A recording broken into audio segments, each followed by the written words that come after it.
Bueno, pues felicidades, mamás, qué bendición son para todos nosotros. La Madre Superiora, bendiciones a todos. Acompáñame a orar. Señor, gracias por este día. Gracias porque podemos estar contigo. Gracias porque podemos aprender de ti. Háblanos. Yo bendigo a cada persona que está hoy aquí, a los que están conectados. Te pido, Señor, que tu palabra caiga en buena tierra. En el nombre del Señor Jesús. Amén. Amén. Pues este domingo queremos reconocer y honrar a las mamás, que son gran bendición. Betty decía en una reunión que tuvieron ahora el miércoles con algunas mujeres, que hay mamás que son biológicas, hay mamás adoptivas, pero también hay mamás espirituales. Así es que un aplauso para todas las mamás, aquellas que discipulan. Y es que las madres, con su amor, su sacrificio, su fe, su perseverancia, reflejan de manera hermosa el carácter de Dios. Y así es que hoy honramos a todas las mamás que están aquí presentes. Y precisamente en este día que recordamos a las madres, yo quiero mencionar a 5 mujeres que están mencionadas en la Biblia y que son que aparecen como parte de la genealogía de Jesús.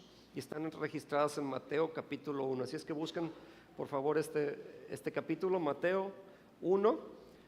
Y ahora es sorprendente que en una cultura que es patriarcal, donde la genealogía solo se centra en los hombres, aquí vemos al Espíritu Santo cómo resalta a 5 mujeres en esta lista que vamos a ver aquí, una larga lista. Pero aquí sus nombres quedaron grabados para siempre en la historia del Salvador del mundo. Así es que vamos a hoy analizar a estas personas que están ahí. Y quiero resaltar también que no eran mujeres perfectas. Había detalles en cada una de ellas. Algunas eran extranjeras, otras habían vivido en situaciones difíciles. Otras estaban marcadas por el dolor, hasta por el escándalo, eran reconocidas, eran parte del desprecio social en alguna de ellas, pero Dios las eligió, no por su pasado, sino por su gracia Dios las eligió. Y hoy vamos a ver la gracia de Dios, cómo puede redimir cualquier historia, puede redimir tu historia. No importa la situación en la que estés, puede Dios hacer una transformación. Él puede cumplir sus propósitos eternos a través de tu vida. Y voy a leer, y de pronto voy a hacer alto aquí para mencionar 4 nombres que vienen aquí, y uno que nos hace referencia a una mujer, aunque no nos dé el nombre, pero vamos a ir viéndolas. Mateo 1:1 dice: libro de la genealogía de Jesucristo, hijo de David, hijo de Abraham, y nos empieza la historia. Abraham engendró a Isaac, Isaac a Jacob, y Jacob a Judá y a sus hermanos. Pero luego aquí dice: Judá engendró de Tamar, pues este es el primer nombre de mujer que encontramos aquí. Engendró de Tamar, ¿a quién? A Fares y a Sara, es decir, a Tamar. A esta mujer le nacieron, por esta relación con Judá, le nacieron Fares y Sara. Y después dice: Fares a Esrom, Esrom a Aram, Aram engendró a Aminadab, Aminadab a Nazón, y Nazón a Salmón. Y luego Salmón engendró de Rahab a Boz, Boz engendró de Ruth, la tercera mujer que viene aquí, a Obed, y Obed a Isaí. Isaí engendró al rey David, y el rey David engendró a Salomón. Y ahí no menciona el nombre, pero me dice de la que fue mujer de Urías.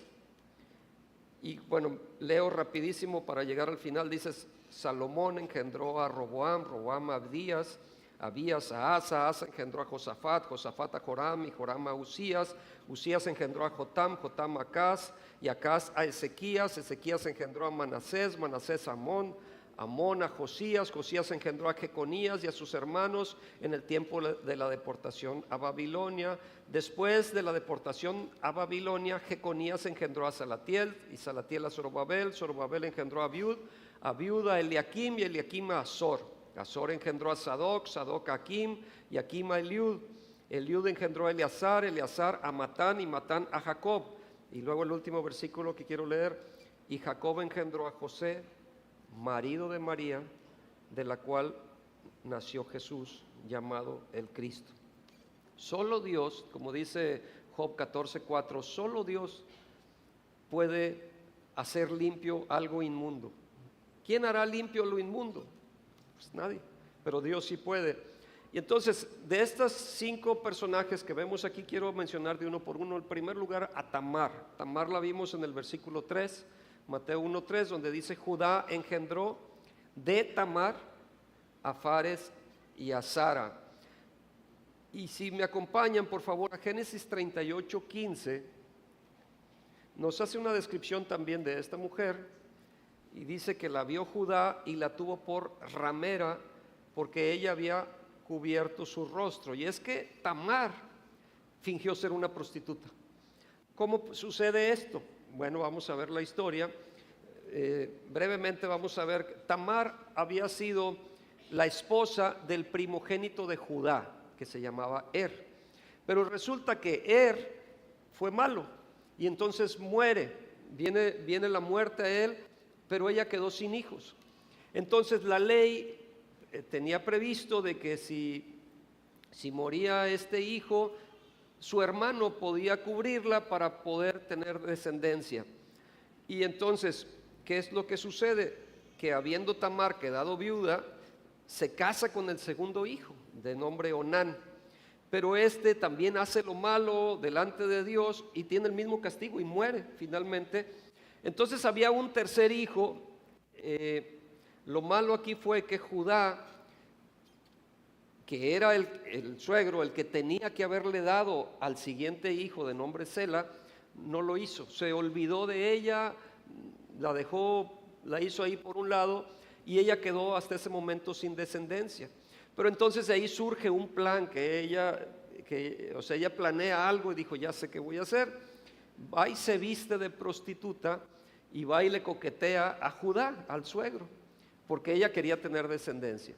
Y entonces Judá se llega a ella cuando 3 veces consecutivas había fallado su deseo para tener familia, pues ahora tiene familia de esta manera. Atrae al mismo Judá, comete adulterio Judá con ella, y de ese pecado nacieron Fares y Zara. ¿Se acuerdan de que leímos ahí? Estos eran los descendientes. Tamar fue la nuera de Judá, pero ella engañó a su suegro vistiéndose de prostituta para poderle dar una descendencia, tener una descendencia, ya que él, su suegro, no cumplió con el deber familiar que existía. Y esta es una historia escandalosa, pero llega un momento en donde en Génesis 38:26 el mismo Judá reconoce que él había hecho mal y que esta mujer había sido más justa que él. A pesar de lo que hizo, dice Génesis 38:26, entonces Judá los reconoció y dijo: más justa es ella que yo, por cuanto no le he dado a Sela mi hijo, y nunca más la conoció. Hay una lección aquí que podemos sacar, que Dios puede traer justicia, Dios puede traer redención, aún en medio del abuso, de la injusticia y del olvido. Así es que si tú eres víctima de alguna situación de injusticia, Dios puede cambiar toda esa situación.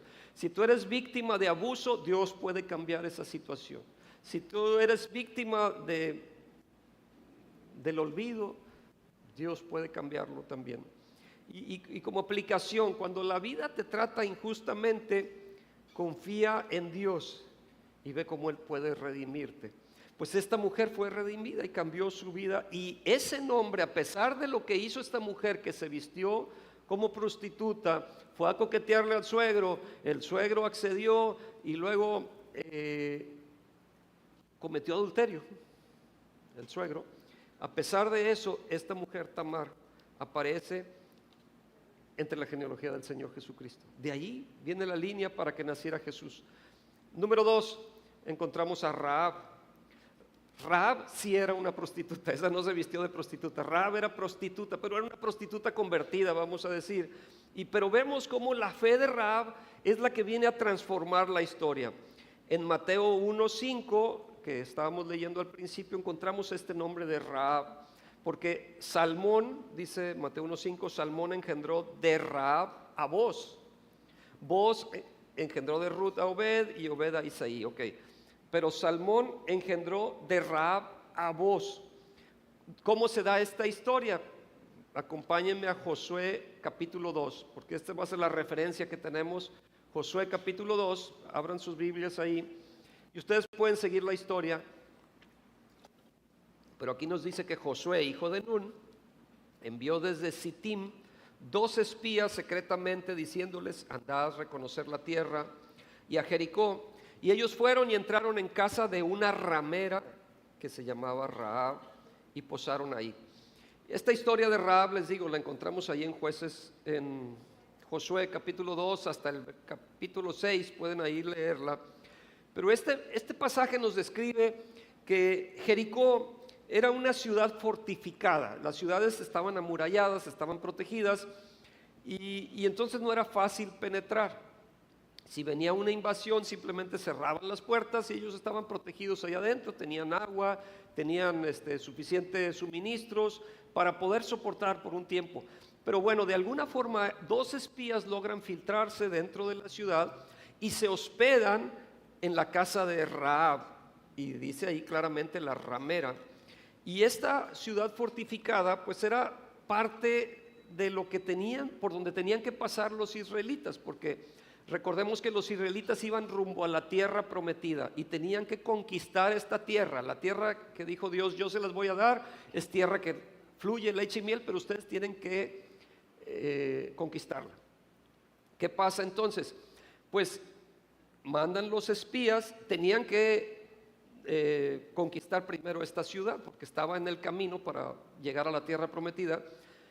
Los israelitas estaban del otro lado del río Jordán, cruzan estos 2 espías, entran a la ciudad, se hospedan ahí, pero ya estando ahí en la casa de Rahab, esta mujer se da cuenta que ellos eran espías israelitas y ella les dice: ¿saben qué? Estamos llenos de miedo, porque sabemos que los israelitas tarde o temprano van a caer sobre nosotros, y además sabemos lo que Dios hizo con ustedes cuando los sacó de Egipto, y cómo les abrió el mar para que ustedes pasaran en seco, y cómo luego llegó el punto en que regresó el mar y los libró de los egipcios, y cómo Dios mandó las plagas allá en Egipto para que ustedes pudieran salir. Y entonces eso había pasado 40 años antes, pero estaban temerosos de saber que podía en cualquier momento llegar los israelitas. Y ella, reconociendo al Dios de estos israelitas y teniendo temor de este Dios, adopta esa fe y los esconde. Y el rey de Jericó se entera que había 2 espías ahí, dice: quiero que me los traigan. Y cuando van a buscarlos, ella los esconde y los manda en el techo, en el tejado los esconde, y cuando llegan pues ella los protegió de alguna forma. Pero hacen un pacto estos 2 espías con esta mujer, y de 3 cosas. Primero, le dicen: ok, nosotros te vamos a proteger, pero tienes que distinguir, cuando nosotros lleguemos a invadir esta ciudad, a tomar posesión de este lugar, tú tienes que poner una señal, y vas a poner un cordón rojo, un cordón escarlata, dicen algunas versiones. Vas a poner un cordón afuera de tu casa. Entonces cuando nosotros lleguemos, nosotros vamos a saber que tenemos que proteger ese lugar y ahí no vamos a hacer daño. ¿Qué pasó? Ella cumplió con esto, pero la segunda cosa que le dijeron es que toda tu casa y tu familia, para que sea protegida, tiene que estar adentro de la casa. Toda tu familia tiene que estar dentro de la casa donde está esa protección. Y eso nos da un tipo de 2 cosas. Uno, de la Pascua, ¿no? De cómo pasó que pusieron la sangre roja sobre los dinteles de la puerta, y cuando vino el ángel de la muerte, esa casa de los israelitas fue protegida, pero la de los egipcios murieron todos los primogénitos, ¿verdad? Entonces esa señal de la sangre en los dinteles de la puerta vino a protegerlo. Aquí había una señal roja que tenían que poner, y hay una línea que liga todas estas historias, ¿no? Lo mismo sucede cuando tú y tu casa están cubiertos por la sangre de Cristo. Por eso puedes decir: cree en el Señor Jesucristo y serás salvo tú y toda tu casa. Bueno, y esto es lo que sucede. Pero había una tercera cosa que dijo: ok, en primer lugar tienes que poner esta cinta o esta señal roja afuera de tu casa para que nosotros sepamos y protejamos esa casa. Número 2, tu familia tiene que estar protegida en la casa. Pero número 3, no debes de delatar a los espías, o sea, tú no digas nada. Y bueno, finalmente hacen este pacto, ella los protege a los 2 espías, los 2 espías regresan con la información a Josué y le dicen, ¿sabes qué? Esta mujer nos dijo, hicimos este pacto con ella, pero ella nos dijo que todos están temblando de miedo por nuestro Dios.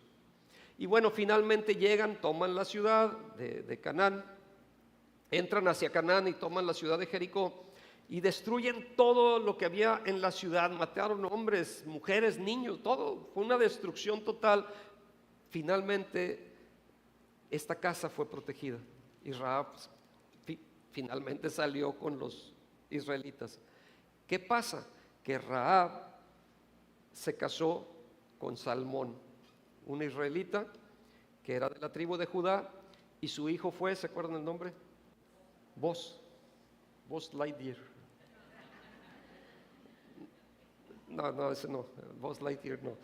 Se casa con Buzz, no sé si de ahí sacaron el nombre de Buzz Lightyear, no sé, pero se casa con Buzz, el marido que después fue el marido de Ruth, de quien voy a hablar ahorita más adelante. Y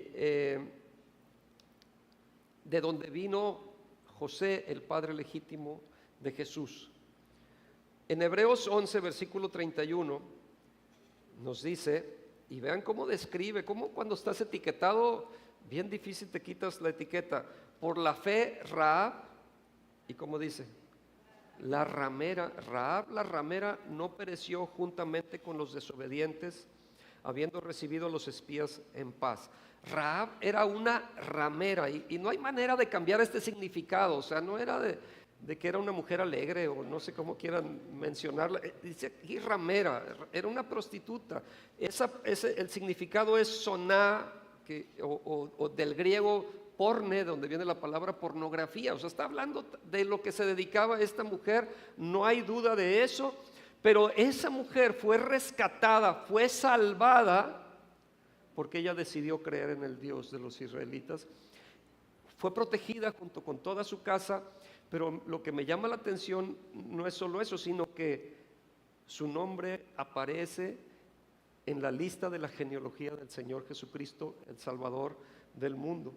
Rahab era una prostituta de Jericó, pero creyó en el Dios de Israel y además protegió a los espías. Fue salvada por su fe, se introdujo en el pueblo de Dios, o sea, fue adoptada en el pueblo de Dios y fue la madre de Booz. ¿Qué aprendemos? Que la fe verdadera transforma cualquier pasado. Yo platicaba hace ratito que a mí me tenían etiquetado de niño como Hectorín el peleonero, y en las piñatas me peleaba, en las fiestas, y había otro Hectorín o sea, nos distinguían. Yo era Hectorín el peleonero, el otro era Hectorín el envidioso. Y así decían, oye, ¿a qué Héctor? ¿El envidioso o el peleonero? O sea, así nos distinguían. Tenía un amigo que era Raúl, tenía 2 amigos Raúl, uno era Raúl chiquito porque estaba chiquito y el otro pues era Raúl. Entonces, ¿cómo te definen a ti? ¿El brincolín o el tranza o cómo te dicen? ¿El chueco o el mentiroso? ¿Cómo te dicen? O sea, si te pusieran una etiqueta, ¿cuál sería? ¿O cuál ha sido la etiqueta que te han marcado? Pues a Rahab era la ramera. Rahab la ramera. No importa lo que haya sido, si pones tu fe en Dios, Él puede usarte y separarte para sus propósitos, para cumplir sus propósitos. Número 3, Ruth. Ruth era una moabita. Ruth era una extranjera. Y en Ruth encontramos que la fidelidad abre puertas. Ruth fue una mujer que fue fiel, que fue leal, totalmente leal. Su nombre lo encontramos en Mateo 1:5, lo vuelvo a leer. Salmón engendró de Rahab a Booz, Booz engendró de Ruth a Obed y Obed a Isaí. La referencia que tenemos de Ruth, pues es el libro de Ruth, que habla de la historia de Ruth, y les platico qué es lo que sucedió. Elimelech, un israelita, se casa con Noemí, pero tienen un problema de situación de hambruna y se van buscando a otro lugar para poder sustentarse y llegan entonces a Moab. y Ruth 1, versículo 3, nos dice que murió Elimelec, marido de Noemí, y quedó ella con sus dos hijos. Tenían a dos hijos, los cuales tomaron para sí mujeres moabitas. O sea, recordemos, los israelitas salen a Moab, muere Elimelec, pero estos dos hijos de Noemí se casan con mujeres de esa zona, moabitas. El nombre de una era, ¿cuál era? ¿Me siguen? Orfa, y la otra, Ruth. Okay, aquí tenemos estas dos mujeres casadas con estos dos hijos, y dice que habitaron allí unos 10 años, versículo 5, pero dice que murieron también los dos hijos, Malón y Kelión, quedando así la mujer, Noemí, desamparada de sus dos hijos y de su marido, y quedaron entonces 3 viudas aquí, la esposa de Elimelec, y Orfa y Ruth. Pero Ruth procedía del mismo origen pagano de Orfa, porque los moabitas tenían dioses ajenos. Ellos tenían su cultura, tenían adoración a otros dioses que no era nuestro Dios, que no era el Dios verdadero, que no era el Dios creador del cielo y de la tierra. Estos tenían otros dioses, pero ¿qué pasa? Cuando quedan viudas estas 3 mujeres, Orfa decide, pues yo me voy, estoy joven, me voy a buscar, y pues bueno, búscale tú por tu lado, y ya no sabemos más qué pasa con la vida de esta mujer Orfa.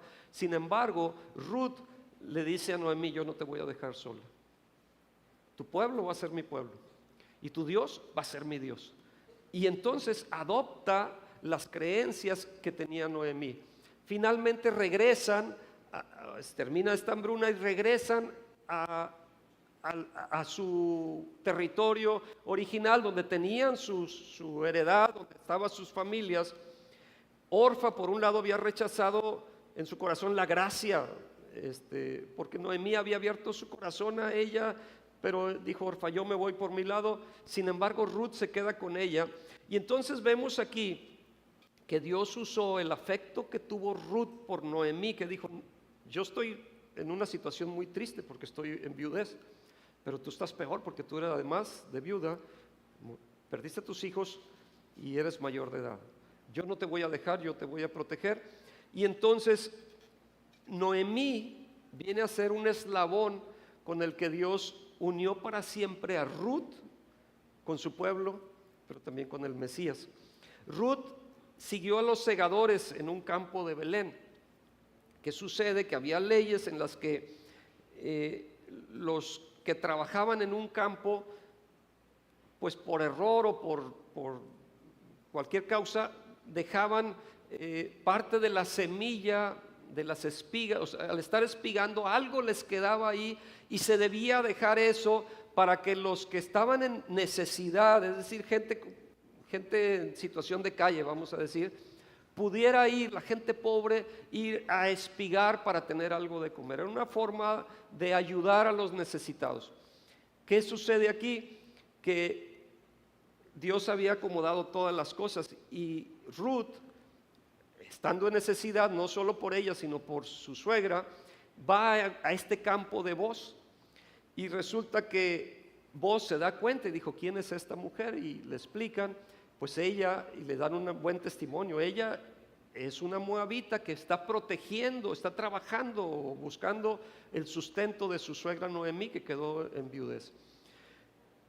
Y entonces él dice, pues déjenle a propósito más, y ella juntaba más comida y la llevaba a su casa. Mira, Dios nos bendijo. ¿Por qué traes tanto? Pues Dios nos bendijo y mira todo lo que he traído. Dejaban a propósito para darle, pero finalmente pasó como la gaviota, o sea, que fue a trabajar a un campo y finalmente se enamora del dueño del campo y se convierte en la dueña del campo, ¿no? Hay una historia aquí de amor. Se casa con Boz.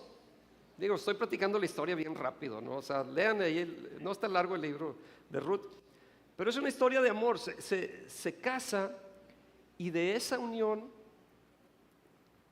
nace Obed, y luego de Obed nace Isaí, y luego de Isaí el rey David. Wow, de ser una extranjera, en una situación de calle, teniendo que cargar o sea, a otra viuda.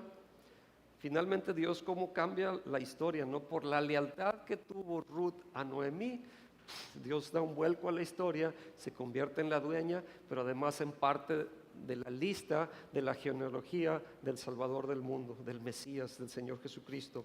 Entonces, vamos a leer Ruth 4, versículo 9.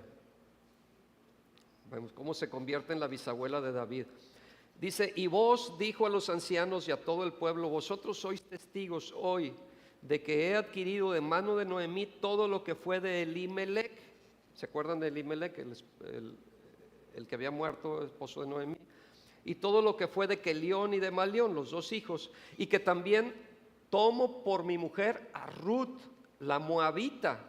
O sea, así estaba etiquetada porque era una extranjera, mujer de Malón, para restaurar el nombre del difunto sobre su heredad, para que el nombre del muerto no se borre de entre sus hermanos y de la puerta de su lugar. Vosotros sois testigos hoy. Y dijeron todos los del pueblo que estaban a la puerta con los ancianos, testigos somos. Pero noten esto, esta es una bendición que se le da. Dice, Jehová haga a la mujer que entra en tu casa como a Raquel y a Lea, que eran parte de esta familia real o de esta descendencia, de esta línea genealógica, pues de esta línea pues separada para Dios. Jehová haga a la mujer que entra en tu casa como a Raquel y a Lea, las cuales edificaron la casa de Israel, y tú seas ilustre en Efrata y seas de renombre en Belén, y sea tu casa como la casa de Fares, el que Tamar dio a luz a Judá, por la descendencia que de esa joven te dé Jehová. O sea, le dan como esta bendición y dice que esta mujer sea algo especial, que esta descendencia que te va a dar esta mujer sea como Raquel y Lea, sea que edificaron, y empiezan a dar esta bendición. Vamos al versículo 17. Y le dieron nombre las vecinas diciendo, le ha nacido un hijo a Noemí, y lo llamaron Obed. Este es padre de Isaí, padre de David. Ruth entonces era una moabita, era una extranjera y era viuda, pero mostró lealtad a su suegra Noemí, adoptó la fe del Dios de Israel, fue redimida por vos y se convirtió en la bisabuela del rey David. ¿Qué lección aprendemos? Que la fidelidad en lo pequeño prepara el camino para la bendición de Dios. Es decir, si tú eres fiel en lo poco, Dios te va a poner sobre mucho. Si no eres fiel ni en lo poco, no esperes que te suban de puesto. Pero cuando tú eres fiel en lo poco, en lo que tú tienes, en lo que tienes que hacer, cuando eres fiel en eso, Dios te va a abrir a poner en otra dimensión. Tu fidelidad en la familia, en las decisiones diarias, puede tener repercusiones eternas, y entonces tu descendencia va a ser bendecida por lo que tú estás haciendo aquí, y va a haber generaciones que a lo mejor tú ni vas a conocer. Pero me llama la atención como esta mujer, de ser una viuda extranjera, de estar en una situación de calle, llegó a ser bisabuela del rey más famoso de Israel hasta la fecha, del rey David. Número 4, quiero hablarles de Betsabé. Betsabé, la adúltera, vamos a decir. Y tal vez digas, oye, yo no leí el nombre de Betsabé en la lista. Bueno, vamos a ver cómo sí aparece Betsabé ahí. Y encontramos con esta mujer que puede haber una restauración después del pecado. Mateo 1, versículo 6 nos dice, Isaí engendró al rey David, y el rey David engendró a Salomón, de la que fue mujer de Urías. Y así es como la describe, y está hablando de Betsabé. Betsabé fue mujer de Urías. Acompáñenme a 2 de Samuel capítulo 11. Allí encontramos esta historia que quiero repasar brevemente. Dice, les leo en el versículo 3, 2 de Samuel 11:3, envió David a preguntar por aquella mujer, y le dijeron, aquella es Betsabé, hija de Eliam, mujer de Urías Eteo. Y envió David mensajeros y la tomó y vino a él, y él durmió con ella, y luego ella se purificó de su inmundicia y se volvió a su casa. El nombre de Betsabé está unido al terrible pecado cometido por David. David un adúltero, un abusivo, cómo siendo rey vino a hacer este acto vergonzoso. En primer lugar, fue un acto de adulterio deshonroso. En segundo lugar, David planeó deshacerse del esposo de Betsabé. ¿Cómo lo hizo? Bueno, fue en partes, fue un proceso en 3 etapas. La primera, dijo, ¿cómo puedo cubrir mi pecado? Porque cuando David durmió o se llegó con Betsabé, ella le mandó a avisar, le dijo, estoy embarazada. Y entonces no había exámenes de ADN, dijo, pues nadie va a saber, el único que puede saber esto es el esposo porque está en la guerra. Resulta que era muy leal. Urías Eteo era un hombre leal del ejército de David y en ese momento estaba peleando para defender a David. Y dice la Biblia, en el tiempo que los reyes salen a la guerra, David estaba se iba levantando en la tarde, se pasea por el terrado, una terraza me imagino, y en eso es cuando ve a esta mujer que se estaba bañando. Y dijo, ¿quién es? Y le dicen, ella es Betsabé, esposa de Urías Eteo. O sea, que le dijeron, ella ya tiene esposo. O sea, olvídalo, rey. O sea, no es para ti. Vas mal. No es por ahí. Ese asunto, ni te metas. Ella ya tiene esposo. Pero a él no le importó. Dijo, yo sé bien que estoy afuera, pero el día, ¿cómo va? Pero sigo siendo el rey. Bueno, sigo siendo el rey. Y dijo, tráiganmela aquí. Se llega con ella, claro que todos ahí en el reino se estaban dando cuenta, oye reino, es un abuso lo que estás haciendo, es incorrecto. La despide, pasan 2 días de purificación y ella queda embarazada y le dice, rey, estoy embarazado. ¿Qué hace el rey? Tráiganme de la guerra a Urías, el que está peleando por ti, sí, ese, tráiganmelo. Y dice, oye, ¿cómo está allá la guerra? No, pues ahí vamos más o menos. Ok, vete a tu casa. O sea, como que ese fue el plan. Ve a tu mujer, has estado tiempo sin estar con ella, pues seguramente ahorita yo arreglo mi problema. Él traía su plan, pero era tan leal este hombre Urías que se quedó a dormir en las escaleras del palacio. Y le dan aviso a David, oye, no jalo tu plan, porque este hombre no fue con su mujer. ¿Cómo que no fuiste? A ver, ¿qué pasó? ¿Por qué no fuiste? ¿Cómo voy a ir si están allá peleando todos? ¿Cómo voy a ir yo a estar con mi mujer cuando estamos en guerra? Pues era tan leal. Ay, pues plan B, vamos a emborracharlo. Vente a comer a la casa, te va a echar una carnita asada y unos traguitos y lo emborracha y dijo, con esto ya, fácil cae. Pues ni borracho le jaló porque se volvió a quedar ahí y le dicen, oye, otra vez no fue. Entonces tuvo que hacer un tercer plan. O sea, en 3 etapas fue este plan. Le da una carta cerrada en donde decía, quiero que pongan a Urías en la parte más fuerte de la batalla y que lo dejen solo para que lo maten. Y él lleva su carta de defunción prácticamente y la entrega. Sucede esto, muere, lo matan. Y entonces David dijo, sigo siendo el rey. Ahora sí, vente a vivir conmigo, ya no tienes esposo, ya arreglé el asunto. Ahora, qué historia qué desagradable lo que hizo David, ¿no? Fue confrontado fuertemente después por el profeta Natán. Dios fue y le da una historia ahí, ¿no? De que había un hombre que tenía una corderita y uno que tenía muchas fue y le quitó esa y se la comió. Y David se enojó y dijo, tal hombre debe morir. Y dice, pues ese hombre eres tú, porque tú es lo que hiciste. Y ya lo confrontan, ¿no? Y David se arrepienta y es donde escribe el Salmo 51, que dice, crea en mí, oh Dios, un corazón limpio y renueva un espíritu recto dentro de mí. Y queda quebrantado David ante Dios. Pero ese es por el lado de David. Pésimo lo que hizo David, no lo defiendo. Sin embargo, aunque hace rato me andaban crucificando por algo que dije, ya me iban a apedrear. Quiero regresar a la historia cuando David estaba paseándose, estaba de ocioso, paseándose por el terrado y ve a una mujer bañándose. Yo considero que algo tiene de responsabilidad también Betsabé. O sea, está pésimo lo que hizo David, no estoy defendiendo a David, que se entienda esto. Pero yo creo que algo tuvo de responsabilidad Betsabé, Porque hemos de suponer que Betsabé debía darse cuenta que se estaba bañando en un lugar que podía ser observado. Héctor de Luna no lo dice la Biblia, pero yo estoy creyendo que ella tuvo algo de responsabilidad por lo que estaba haciendo, por la hora que lo estaba haciendo en la tarde, a lo mejor, no es lo mismo que lo hagas cuando apenas va a amanecer y te estás bañando y está oscuro, o ya en la noche y no se ve, nadie te ve. No, ella estaba a la luz del día, en la tarde, haciendo algo en un lugar que podía haber sido muy público, donde ella podía haber seguramente el terrado de ahí, y a lo mejor hasta se dio cuenta que la estaban viendo, posiblemente.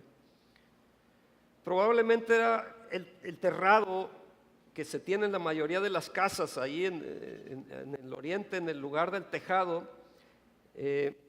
Betsabé no debía haberse expuesto, y por lo tanto tenemos que hacerla responsable de su falta de pudor. Y aquí entro en algo, a ver, voy a hacer un paréntesis que hice en la mañana también.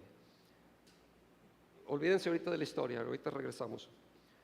¿Cómo es la forma que tú debes de ir vestido a una fiesta, a una boda? ¿Cómo te vistes para ir a una boda? De largo, ¿ok? ¿Y el hombre? Puede ser de traje, por lo menos bañado, ¿no? Te boleas los zapatos, te peinas, no vas chengo. Chengo a lo mejor estás cuando estás viendo el fútbol en tu casa, o vas a cortar el zacate, o vas a lavar el coche. Ahí sí andas en shorts, andas en chanclas. ¿Cómo se debe venir a la iglesia? ¿En chanclas? Digo, si alguien viene en chanclas, perdónenme, o sea, no los he visto, ¿eh? Hay que corregir eso si está así, o sea, no, eres bienvenido, pero no es la forma adecuada de venir. O sea, hay códigos de vestimenta. Una mujer deberá venir escotada, o sea, ya aprovechando aquí, voy a agarrar aquí parejo. ¿Deberá venir escotada una mujer? ¿Deberá venir en minifalda? ¿Chorcitos? Pues no, o muy pegado, no, o sea, hay formas de vestimenta, hay códigos de vestimenta, de ética. A veces te dicen, es formal, te lo dicen en la fiesta, no vas a ir de pantalón de mezclilla, de botas, de sombrero, no, porque es formal. O sea, bueno, hay que ver la cultura entonces de cada lugar. Bueno, salgo de ese tema, de aproveché, ¿verdad?, para decir que hay que vestirnos adecuadamente. ¿Por qué? Porque puedes estar haciendo las cosas de forma inadecuada. Yo creo que en ese momento Betsabé estaba haciendo las cosas de forma inadecuada. ¿No oí? Yo creo que no era el lugar para bañarte así, o no era la hora, o no sé, ¿verdad? Tenías que esconderte en el arbolito, no sé, algo, o sea, tienes que cuidar lo que otros ven. Tienes que cuidar, o sea, y ahí la mujer tiene parte. El hombre, somos tan mensos con lo que vemos, y nos vamos por vista, y ahí tenemos problema.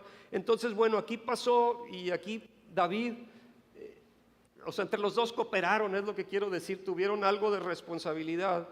No se nos dice las circunstancias de la entrevista cuando David dijo, tráigame a Betsabé, y platicaron ahí seguramente algo, cuando él la mandó llamar.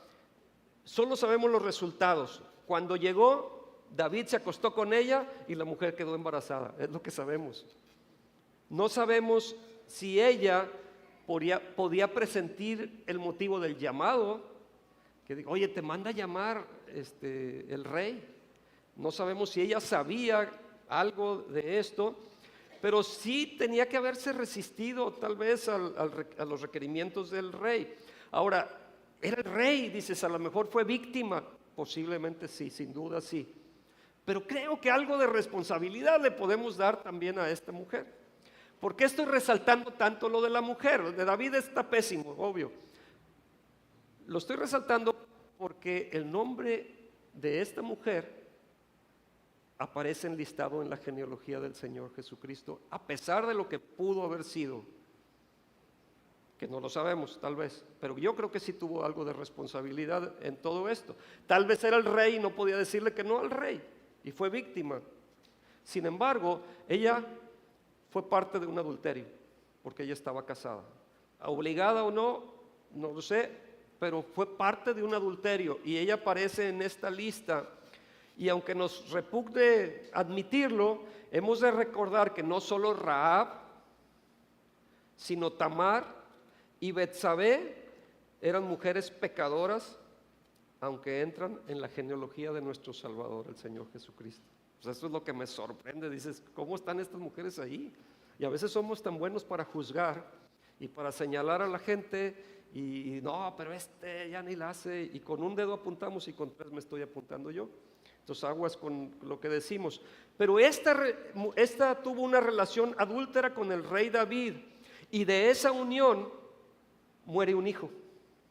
O sea, murió el hijo de esa relación. Cuando ella quedó embarazada murió, pero después tuvieron otro hijo de nombre Salomón. No sé si le suena ese nombre, pero es el sabio, el hombre más sabio, ¿no?, que menciona ahí, excepcional, el que escribió Cantar de los Cantares.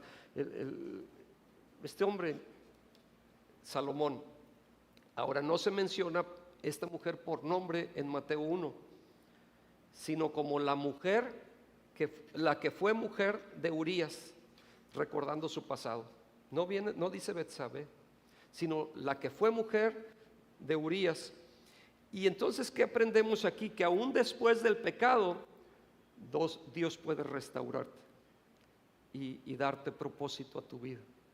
Y esta mujer a lo mejor fue víctima, no sé, pero Dios vino a reencaminar su vida a pesar de lo que había sido. Yo quiero decirte que tú no estás marcado, o mujer, tú no estás marcada por tu peor error. No estás marcada por eso. Si te vuelves a Dios, Él puede restaurarte. Y yo doy gracias a Dios por eso. Y por último quiero mencionar a María. María, una virgen, la madre de Jesús, una mujer buena y bendita, pero, ojo con esto, no inmaculada, como mencionan algunos.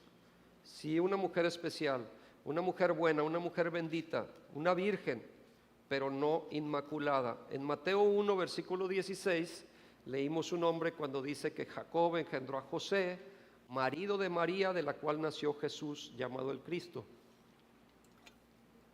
Lucas 1, síganme por favor, Lucas 1, 28. Lucas 1, 28 dice: y entrando el ángel en donde ella estaba, dijo: salve, muy favorecida, el Señor es contigo, bendita tú entre las mujeres. O sea, qué bonito que se diga eso de ti, bendita tú entre las mujeres. Una bendición, bendita entre las mujeres. Lucas 1, 38. Entonces María dijo: he aquí, ¿qué dijo? He aquí la sierva del Señor, hágase conmigo conforme a tu palabra. Y el ángel se fue de su presencia. Lucas 1, 48. Porque ha mirado la bajeza de su sierva, pues he aquí desde ahora me dirán bienaventurada todas las generaciones. Y una mujer bienaventurada, bendita entre las mujeres, una mujer especial, una mujer seleccionada por Dios, una mujer escogida por Dios. Pero hay un punto en la vida de María que discrepamos con los de la iglesia tradicional, con los católicos romanos, porque desde 1879 confiesan que la concepción, fíjense, la concepción de María, o sea, su propio nacimiento fue también milagroso. Sabemos que el nacimiento de Jesús fue milagroso porque el Espíritu Santo vino y cubrió a María, hizo ese vientre y nació el Salvador del mundo, Jesús, a través de ese vientre prestado.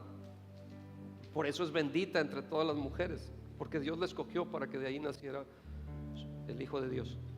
Sin embargo, eso no quiere decir que ella desde su nacimiento tuvo también un nacimiento milagroso. No sé de dónde sacan eso, la Biblia no lo dice, no hay nada que apoye eso, y dicen que fue milagroso sin pecado, y que es más, que no estaba afectada por el pecado original. Y luego suelen añadirle que nunca pecó, y pues, oye, eso no. La Biblia dice: no hay justo ni aún uno. El único es el Señor Jesucristo, y es el único que podía pagar nuestras culpas. No hay nadie más. Y de ser esto, de que nunca pecó, entonces María estaría aparte de toda la raza humana. O sea, dices, bueno, es alguien que la puede separar de toda la raza humana que sí ha pecado, pero tales son las implicaciones de la llamada doctrina de la Inmaculada Concepción. Así dice esto. Y si preguntamos la base de esta creencia, se refieren a Lucas 1:28 que leímos, donde dice: bendita eres tú entre las mujeres. Que por cierto, hay algunos manuscritos antiguos donde no existe esto. Pero Orígenes, un personaje, la interpreta como que significa que es una gracia especial concedida a María incluso antes de su nacimiento. Y si aceptamos esto, podemos decir lo mismo de Juan, porque Juan recibió el Espíritu Santo desde el vientre de su madre. ¿Se acuerdan cuando María visita a Elizabeth y saltó, verdad? Así como que alabó a Jesús cuando las dos estaban embarazadas, todavía no nacían ni Jesús ni Juan. Y entonces, ¿por qué no decimos que Juan nació inmaculado y puro? Pues no, o sea, nada que ver con eso. Pero la Iglesia Católica cita a otros padres de la Iglesia como evidencia adicional. Pero todas esas afirmaciones carecen de valor si no descansan sobre la palabra de Dios. Si no está aquí, no podemos confiar en eso. Esas son tradiciones, son creencias que no están basadas ni apoyadas en la palabra de Dios. Entonces, si no, podríamos preguntar: si fue posible que María naciera inmaculada de padres pecadores, ¿por qué no tenía que ser también posible que naciera así Cristo? ¿Por qué tuvo que haber sido diferente lo de Jesús? Pues porque no se puede, simplemente no es así. Sin embargo, hay un argumento mucho más poderoso en contra de esa doctrina de la Inmaculada Concepción. Si fuera cierta, haría innecesaria y superflua la obra de la salvación. Si María pudo nacer inmaculada y permanecer sin pecado, lo mismo podía la gracia haber efectuado esto para el resto de los hombres después de la caída. Con ello, el pecado al instante hubiera quedado anulado y la venida de un mediador, de Jesús, el Mesías, hubiera sido innecesaria. Entonces, ¿para qué vino Jesús? Si había una forma de salvarse, ¿para qué vino Jesús? No, es que no hay forma de salvarse. Necesitamos a Jesús el Salvador. Necesitamos a alguien santo, alguien que pueda perdonarme. Porque cuando yo he andado en mi vida sin rumbo, alguien tuvo tanto amor por mí, misericordia, que vino a pagar un precio en esa cruz para salvarme y rescatarme. Acompáñenme a Efesios 2, versículo 1 en adelante. Efesios 2, versículo 1 dice: y Él os dio vida a vosotros. ¿Cuándo? ¿Cuándo te dio vida Jesús? Cuando estábamos muertos en vuestros delitos y pecados. O sea, no hay otra forma. Tuvo que ser a través de Jesús, que pagó nuestras culpas. Y dice: en los cuales, en esos pecados, anduvisteis en otro tiempo, siguiendo la corriente de este mundo, conforme al príncipe de la potestad del aire, el espíritu que opera en los hijos de desobediencia, entre los cuales también todos nosotros vivimos en otro tiempo en los deseos de nuestra carne, haciendo la voluntad de la carne y de los pensamientos, y éramos por naturaleza hijos de ira, lo mismo que los demás. Pero me encanta siempre esta frase que sigue, que dice: pero Dios. Es decir, tú estabas perdido, yo estaba perdido, no andaba sin rumbo mi vida, no tenía esperanza, había vivido en pecado, pero Dios, que es rico en misericordia, por su gran amor con que nos amó, aun estando nosotros muertos en pecado, nos dio vida juntamente con Cristo. Por gracia sois salvos, y juntamente con Él nos resucitó, y asimismo nos hizo sentar en los lugares celestiales con Cristo Jesús, para mostrar en los siglos venideros las abundantes riquezas de su gracia en su bondad para con nosotros en Cristo Jesús. Porque por gracia sois salvos por medio de la fe, y esto no de vosotros, pues es don de Dios, no por obras, para que nadie se gloríe. Necesitas a Jesús. Yo necesito a Jesús, si no estamos perdidos. No hay otra forma. Tus obras no son suficientes.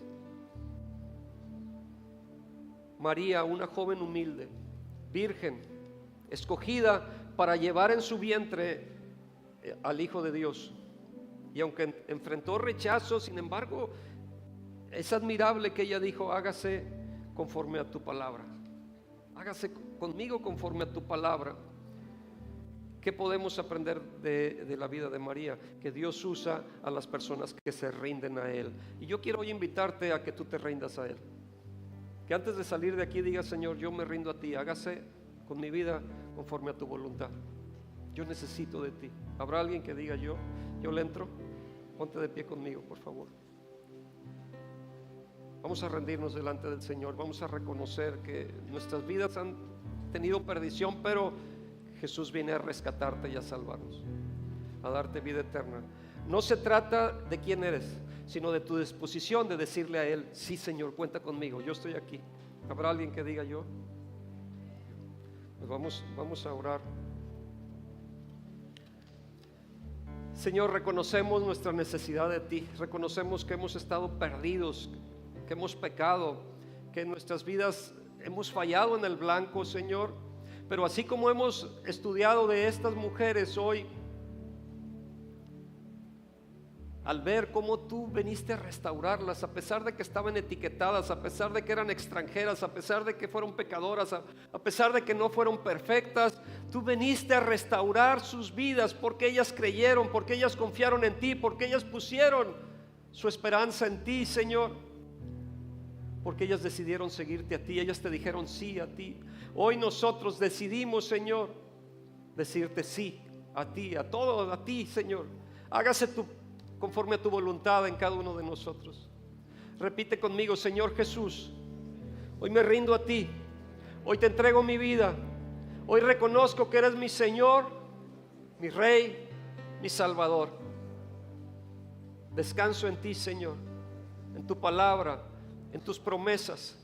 Te pido perdón por mis faltas, pero gracias porque sé que a pesar de lo que he sido en el pasado, tú cambias mi presente y me das esperanza para mi futuro. Gracias por permitirme ser parte de tus planes. Gracias por darle un propósito y dirección a mi vida. A ti sea la alabanza por siempre, Señor. Amén. Pues feliz Día de las Madres. Feliz Día de las Madres. Dios honra a las mujeres. En la genealogía de Jesús menciona estas 5 que dejaron huella profunda. Ninguna fue perfecta, pero todas alcanzaron la gracia de Dios. La historia de Tamar, de Rahab, de Ruth, de Betsabé y de María nos muestra que Dios no se fija en el pasado para decidir el futuro. Él mira tu corazón. Dios les bendiga. Gracias. Gracias.